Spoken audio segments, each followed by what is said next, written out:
Nairobi city residents and traders were Saturday morning counting losses following Friday's heavy downpour that left a trail of destruction. The 3-hour-long afternoon rains turned the city into a battlefield of nature even as it exposed the poor state of the drainage system. The rain's relentless assault extended beyond the roads, penetrating homes and businesses. Residents, accustomed to the occasional shower, were ill-prepared for the ferocity of the torrential rains. Chaos ensued with vehicles being swept away as others got submerged. The once mighty city buses, symbols of urban efficiency, found themselves stranded amidst swirling rapids as their engines were silenced by the fierce onslaught. The extent of the damages was yet to be ascertained as the Kenya Meteorology Department warned that parts of the country will continue to experience heavy rains for the next 7 days. Nairobi County's Disaster Management and Coordination Team announced Saturday it is carrying out a joint assessment exercise with the Red Cross to establish the extent of the impact of rains. The waters have subsided in the majority of the areas impacted last night due to the heavy rainfall experienced, a statement read. A child is said to have been swept away in the Mashimoni area in Kibera. As the scars of the flooding lingered, residents were seen dusting their homes as those in the markets reorganized their wares. The county also received a barrage of criticisms from various quarters over its poor planning. There is rain, not sure if it's real El Nino, and there is failed Nairobi CBD drainage which easily makes any heavy downpour appear like El Nino, an ex wrote.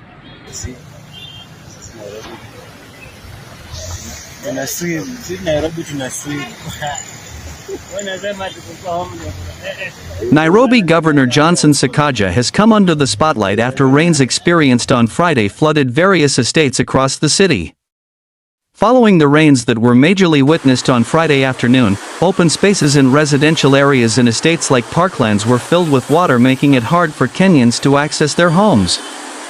Sections of the CBD were also affected with the pathways and roads filled with water. On the other hand, there was disruption of traffic along key roads like Jogoo Road and Waiyaki Way given that water had filled the stretches. Other Kenyans also questioned the design of the Nairobi Expressway owing to the overflowing water witnessed along the Waiyaki Way stretch. These incidents saw city residents question the Nairobi County government over the poor drainage system given that this was not the first time that transport was being paralyzed in the capital following heavy rains. Led by leaders across the political divide, city residents wondered whether the situation would escalate should the rains take the same trajectory in the coming days. The governor needs to wake up. I also used to have fun, but when it came to work, I performed. You are sleeping now, the rains have come to carry us away, former Governor Mike Sonko stated. Meanwhile, the governor and the county are yet to comment on the situation. However, in November, the county government noted that it had averted flooding by repairing and unclogging drainage systems. County government has undertaken more than 302 intervention works, including outfall drain cleaning and lining, unclogging of blocked drains, desiltation and repair of drains, and improving drainage channels capacity to suitable discharge points, the county government noted in a statement.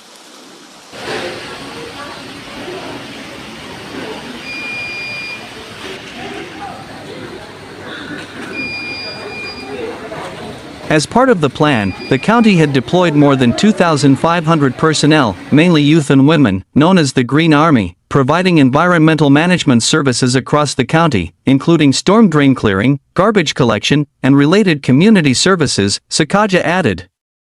The city, home to over 4 million people, faced significant disruptions in transportation and daily life as a few hours of heavy rain led to widespread flooding. Despite recent initiatives to improve the city's drainage system, various estates, roads, and pathways fell victim to the deluge. Before the rainfall, Governor Sakaja assured the public that millions had been spent on clearing drainages, some of which had remained blocked for over 2 decades. He promised that these measures would prevent the usual flooding during rains. However, the recent flooding suggests that the efforts were unsuccessful. Embakasi East MP, Babu Owino, even accused Sakaja of misusing 2 billion Kenyan shillings intended for flood mitigation. Nairobi Governor Johnson Sakaja's team has responded to the complaints and uproar by Kenyans over flooded areas in Nairobi, including estates, the CBD, and the expressway. In a statement, the Nairobi County government noted that the Nairobi Rapid Response Team was already leading an exercise to address the matter. The response team was led by its chief officer Bramwell Simiyu, in collaboration with the Red Cross. According to Sakaja, the team would first assess the extent of damage caused by heavy rains that poured on January 5 evening. Following the rains, open spaces in residential areas in the city were flooded with muddy water. Sakaja's leadership was put in question, with others asking for the boats that were earlier purchased by the county government for El Nino preparedness. Pictures and videos seen by the Star showed many motorists and pedestrians stranded as others tried to force their way through the flooded waters.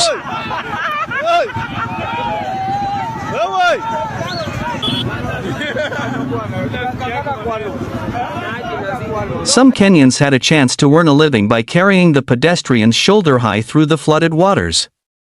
Boda riders were hard hit by the heavy rains, as some were forced to abandon them on the roads for safety reasons as they could not wade through the waters. The weatherman has identified more than 30 counties expected to receive rain this month. Dr. Bernard Chanzu, the deputy director of the Kenya Meteorological Department, said the occasional rainfall with some breaks will come early in the month. The rains expected at the beginning of January in the southern half of the country will sustain water availability, he said in his seasonal forecast.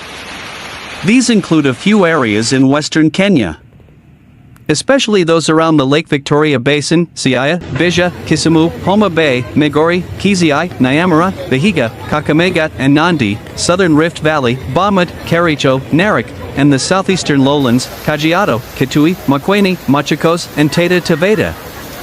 The others are the highlands east of the Rift Valley, Nairobi, Nyandarua, Nyeri, Kirinyaga, Murang'a, Kiambu, Meru, Tharaka Nithi and Embu, and the coastal region, Kwale, Mombasa, Kilifi, Lamu, and the southern parts of Tana River. Most parts of the northern sector are expected to remain generally dry, though a few areas may experience occasional rainfall during the last week of the month, Chanzu said in a forecast for January.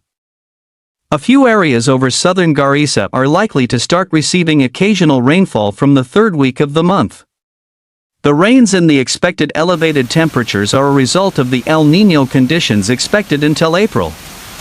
El Niño is known to raise planetary temperatures by as much as a few tenths of a degree Celsius.